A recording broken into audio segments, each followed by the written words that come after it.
Hello, welcome to my channel. ఈరోజు ఈ వీడియోలో మనం నిన్నను ఢిల్లీలో మద్యం కుంభకోణకు సంబంధించిన కేసులో తీర్పు రావడం జరిగింది.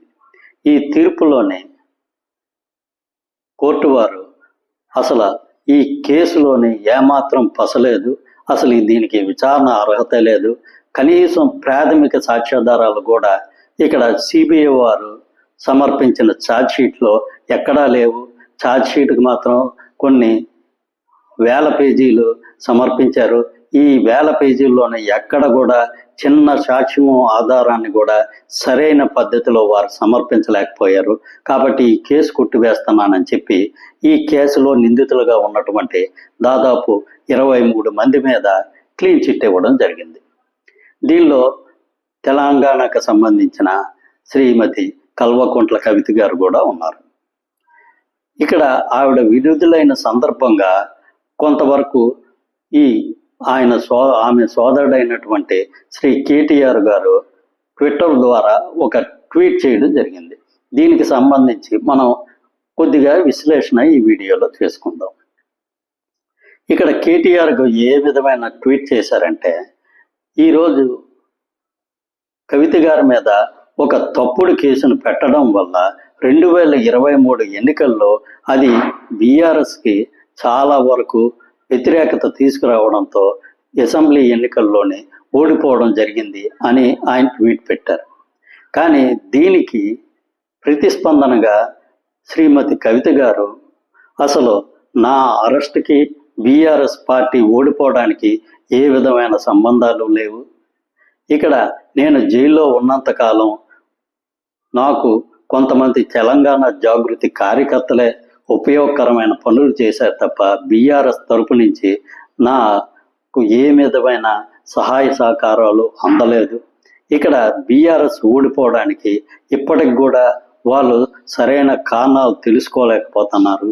అసలు బీఆర్ఎస్ ఓడిపోవడానికి ప్రధానమైన కారణం అహంకారం. మేము ఏం చేసినా చెల్లుబాటు అవుతుందని ఆ దిశగానే వాళ్ళు వెళ్ళడం జరిగింది. అదేవిధంగా బీఆర్ఎస్ ఎమ్మెల్యేలు చాలా తీవ్రమైన అవినీతి ఆరోపణలు ఎదుర్కొన్నారు.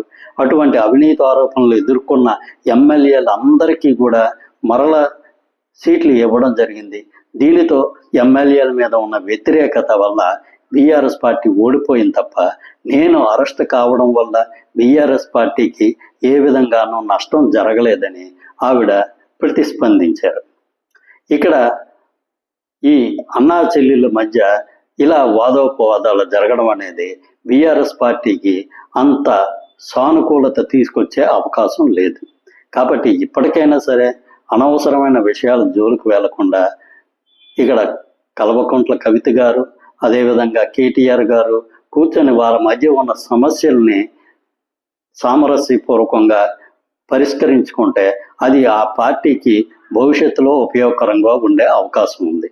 ఇక్కడ బీఆర్ఎస్ నాయకులు కల్వకుంట్ల కవిత గారిని ఎంత లక్ష్యం చేసుకుంటే అది ఆ పార్టీకి అంత నష్టం చేకూర్చే అవకాశం ఎక్కువగా ఉంటుంది. ఎందుకంటే మన ముఖ్యంగా తెలుగు రాష్ట్రాల ప్రజలు ఖచ్చితంగా ఇంటి ఆడపడుచుల మీద కొంతవరకు సాఫ్ట్ కార్నర్ ఉంటుంది. ఇక్కడ ఇంటి ఆడపడుచు ఈ విధంగా రోడ్డు మీదకి వచ్చారు అంటే ఖచ్చితంగా ఆవిడ మీద సానుభూతి వచ్చే అవకాశం ఎక్కువగా ఉంటుంది.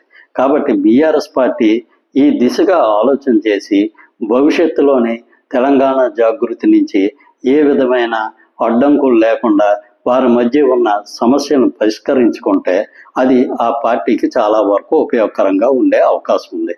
లేదంటే ఇక్కడ బీఆర్ఎస్ తెలంగాణ జాగృతి ఇద్దరు ప్రతిపక్షాలలాగా ఒకరి మీద ఒకరు నిందలు వేసుకోవడం వల్ల ఇద్దరికీ ఉపయోగకరంగా ఉండే అవకాశం లేదు. మధ్యలోని పిల్లి కొట్టుకుంటే మధ్యలోనే ఈ రొట్టె కోతొచ్చి పట్టుకెళ్ళిపోయింది అన్నట్టు ఇక్కడ తెలంగాణ జాగృతి బీఆర్ఎస్ నాయకులు కొట్టుకుంటే మధ్యలో కాంగ్రెస్ లాభపడే అవకాశం ఎక్కువగా ఉంటుంది. Thank you. ఈ వీడియో నచ్చినట్లయితే ఈ ఛానల్ సబ్స్క్రైబ్ చేసుకోండి. Thank you very much.